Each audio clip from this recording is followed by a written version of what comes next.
YouTube. It's Brittany and her God is here on the tube and elsewhere. I'm coming to chit chat about the lane. Staying in your lane. And what that means, what that is, and uncomplicating that. This is a beyond the system conversation. In theory, everyone can do everything. But the reality is you have certain proclivities. You have skills, talents, interests, natural abilities. And that's what's actually for you. That is what makes you special, and that is your thing.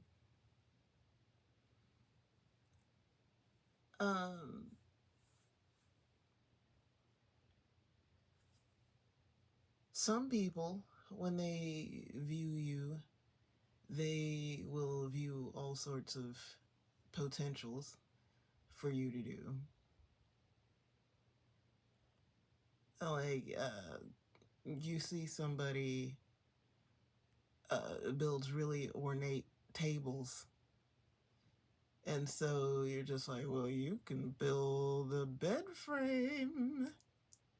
You're like, I never really thought about it, or I haven't really made that attempt. But if they feel like it, like if they feel like it, if the price is right, if they're interested, then yeah, go for it. But this is less that and more people will see what other people are doing and be upset or want to do the thing because they see a person being appreciated a certain way for the thing. Oh, that person makes tables.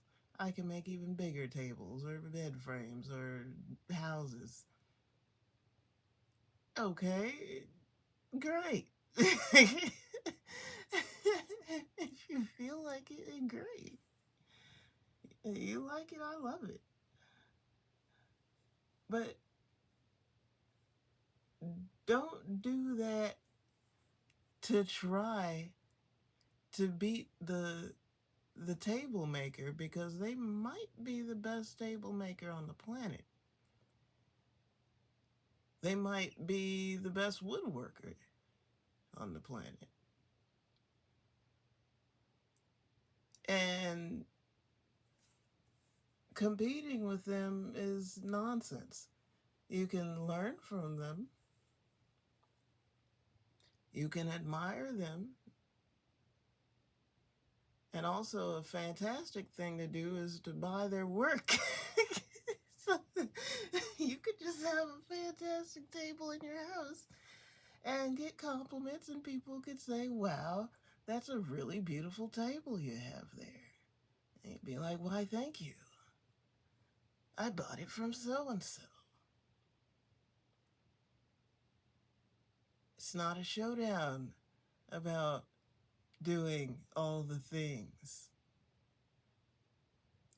Or also having everybody. I kind of remind this often that I can feel myself having said it a couple times, that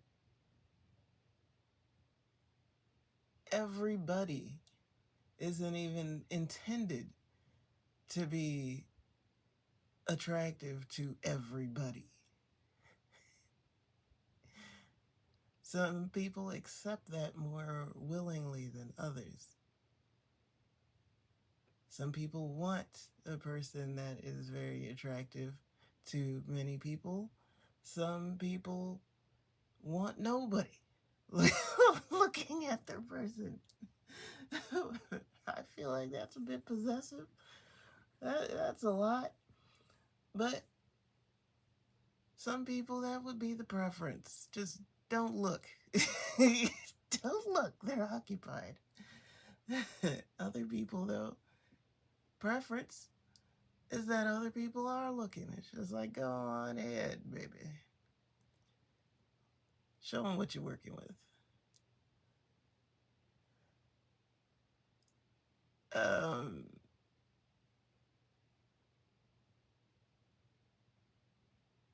Here's the thing, though, about the observing crowd.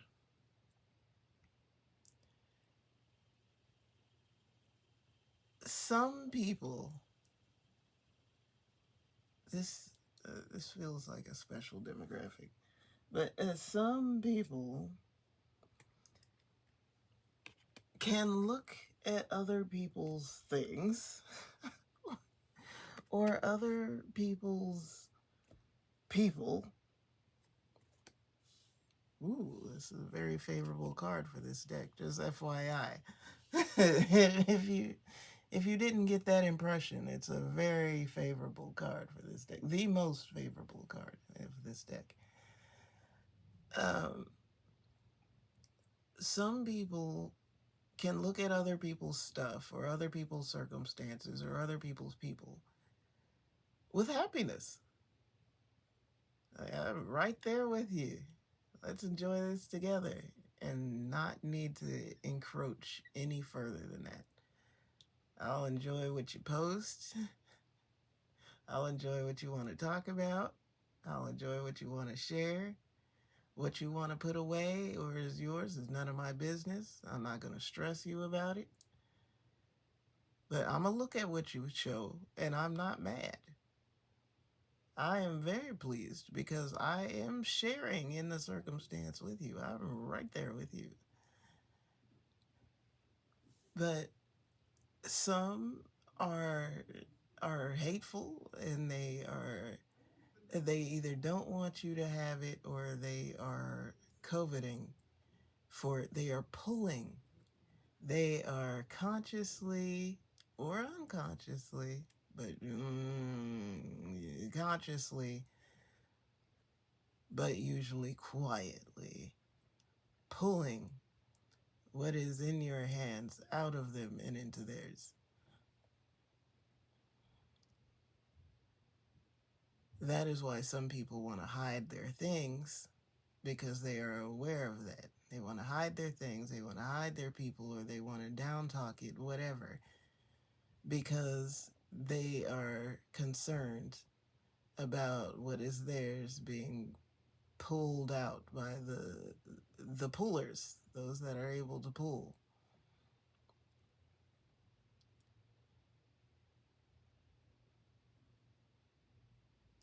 This is working within the realm of scarcity mindset, because something about me that irritates folks and has confused me is someone will want to pull something out of my midst, and maybe they do. And then there's something else that I have. Maybe they pull that out of my midst. And then there's something else that I have. And then they pull that out of my midst. And they're wondering what is going on. And I, too, am sitting there saying, what is going on? Because I thought you wanted the thing. You wanted that. And then you wanted that. And then you wanted that. Okay, so you just want whatever I have. Whatever it is, like, it doesn't even matter what it is. So then let me switch it up and start putting some like random stuff. You've seen that like the clown pulls out all sorts of different sorts of objects. So it's a flower that shoots water in your face. It's like pretty pretty soon I'm just playing, because I'm just like, what else are you gonna grab? Like, so if I put anything in my hand, you're gonna grab it? This is getting funny. And that triggers rage.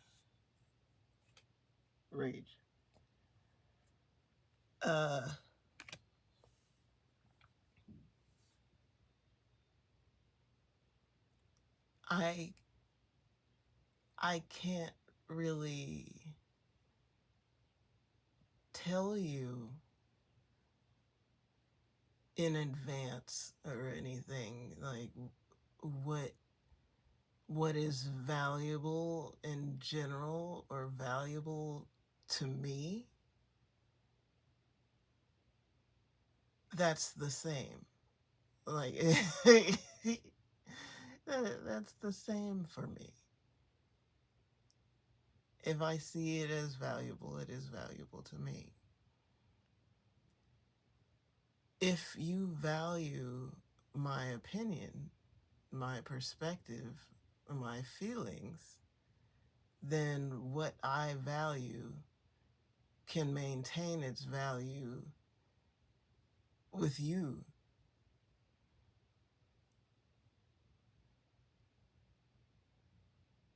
But my feelings and my thoughts and my view is only going to take you so far. It's only going to last you so long. And in that meantime, that's not time just to soak it up or freaking bask in the fact that you have it. That's your time to figure out, why did I find it valuable? What is it about the thing or the person or the circumstances? What can it do? Why is it valuable? Why is it important? Why is so and so important? What do they do? It's not time to just gloat about what you got.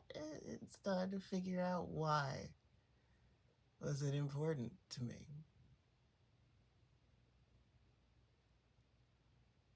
Because I can be working on an entirely different demographic with the next thing that I'm holding in my hand.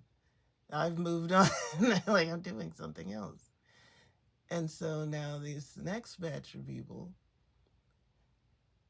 need to see what's in my hand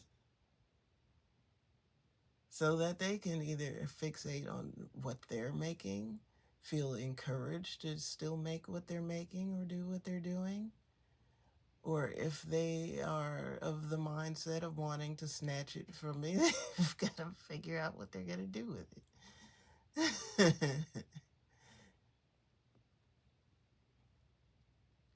But I have been aware that there are people that prefer to take things. They don't want you to give it. If you give it, that means, oh, the value is less. I want to take it from you. I want you to fight me. Eh. Eh. why don't you hide it? Why don't you lock it up? That is from the system of scarcity.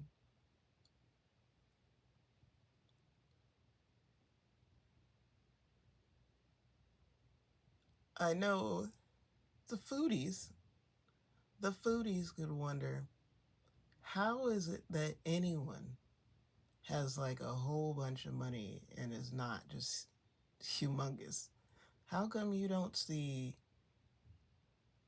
wow, I don't think ever.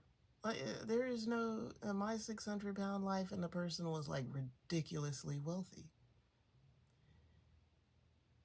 But some foodies can wonder, like, dang, like if I could buy whatever I wanted, like I could eat whatever I wanted at any time, what would be there to stop me from being humongous? And the answer is that that craze comes from limitation. It's a response to limitation. And that has been intentional. This is why Amsterdam was doing a major thing by lowering the drinking age and making substances legal. They were doing that because they knew that part of the issue in the world is that people want what's locked up. They want what they're told they can't have. So they're like, we'll just freaking allow it. That'll also contribute to tourism, but they were being savvy. But also, they're saying for their actual population, people that live there generally don't have a problem. It's people that are not from there that might go to have all manner of debauchery or go there looking for it. And places that are known for this or that, whatever, might amplify it.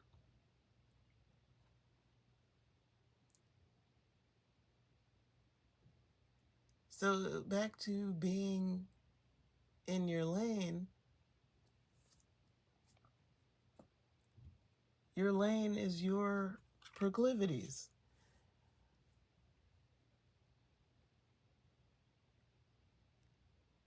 If you're a baker,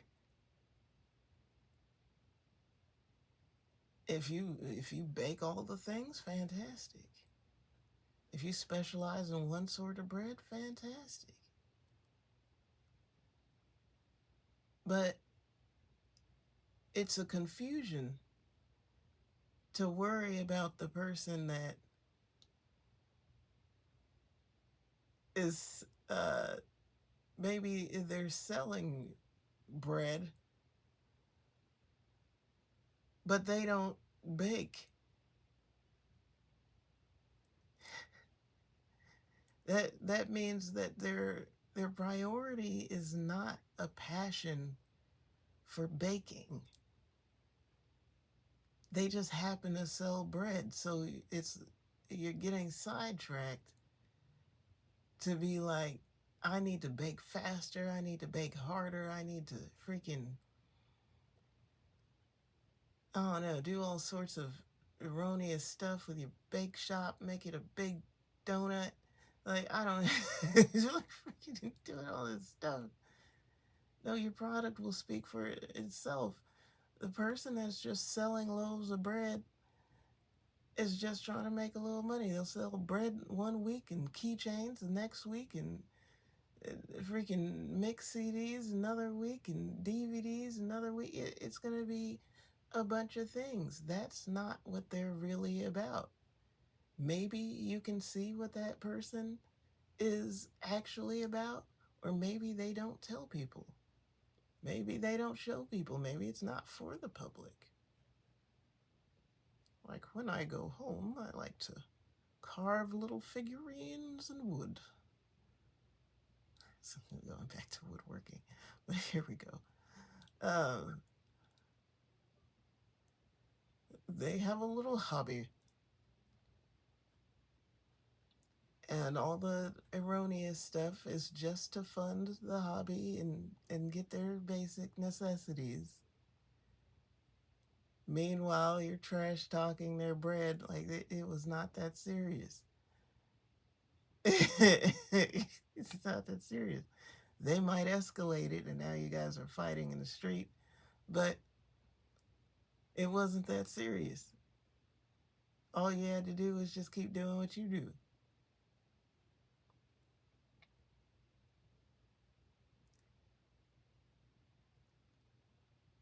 So I kind of have witnessed this myself when it comes to art making.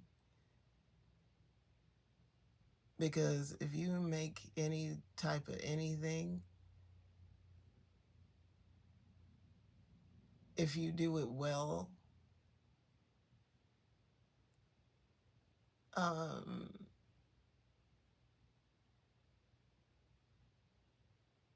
yeah, the response is just not all pleasant. It's not all pleasantries. And that might have been your intention. So be aware.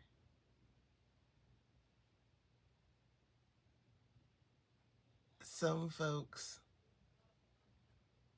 are not thrilled with the spread of thrills and amusement. Some people are committed to being angry. They have reasons. Those reasons are formed by necessity of them needing to have reasons for being mad. Some people are mad as a response to circumstances, but they're trying to fix it. This is why I'm saying something is it's very close. It might look similar, just like I was talking about with the bread. A baker at a bakery and a person that's selling bread, like from a bike on the sidewalk. It could seem like they're both selling bread, but one is passionate and one is only doing it for a time or to get from here to there. Do you know that? Because a bakery, just because it's a bakery, it could be shut down, or the person could not really be into it, maybe. Maybe it was just passed down through the family, maybe. So from the outside, you may not be able to tell much of a difference.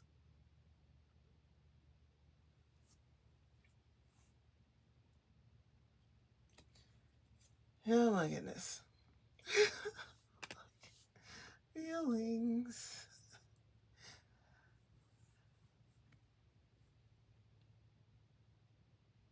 All right, I'm going to go back to the original focus of the video, which was staying in one's lane. That is dictated by your passions, by your interests, by your abilities.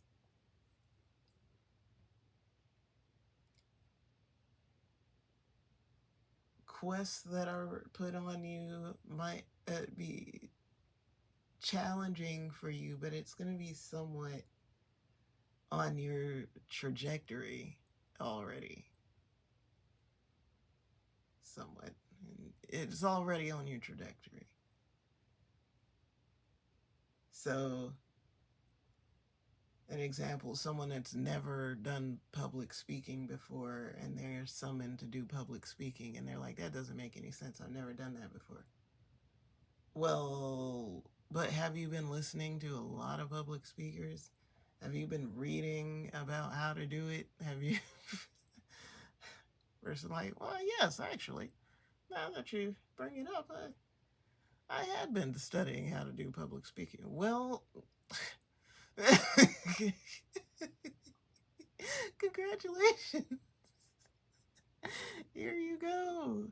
But I never done it before. Doesn't matter. After you do it, you won't be able to say that anymore.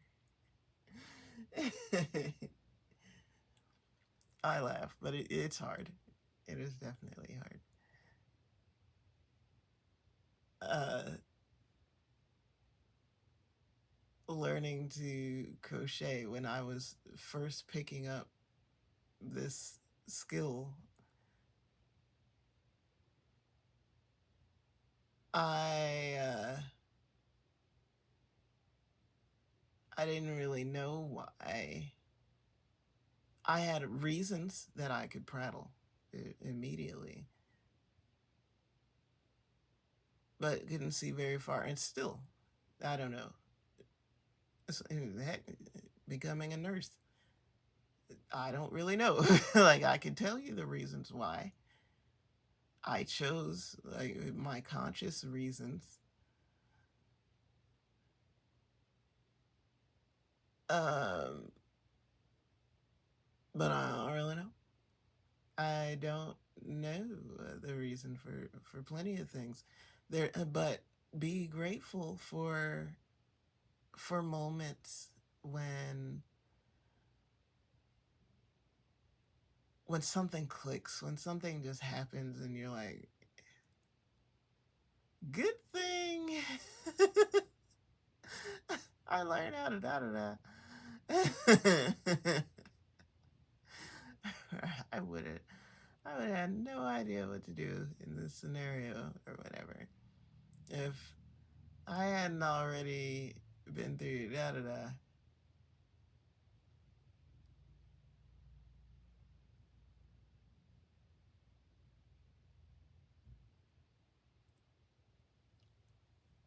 So yeah,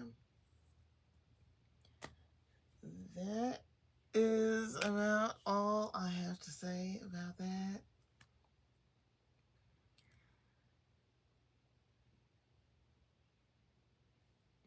Bringing heaven within the realm of reach, bringing hell within the realm of stepping out of with ease, pointing at the ease.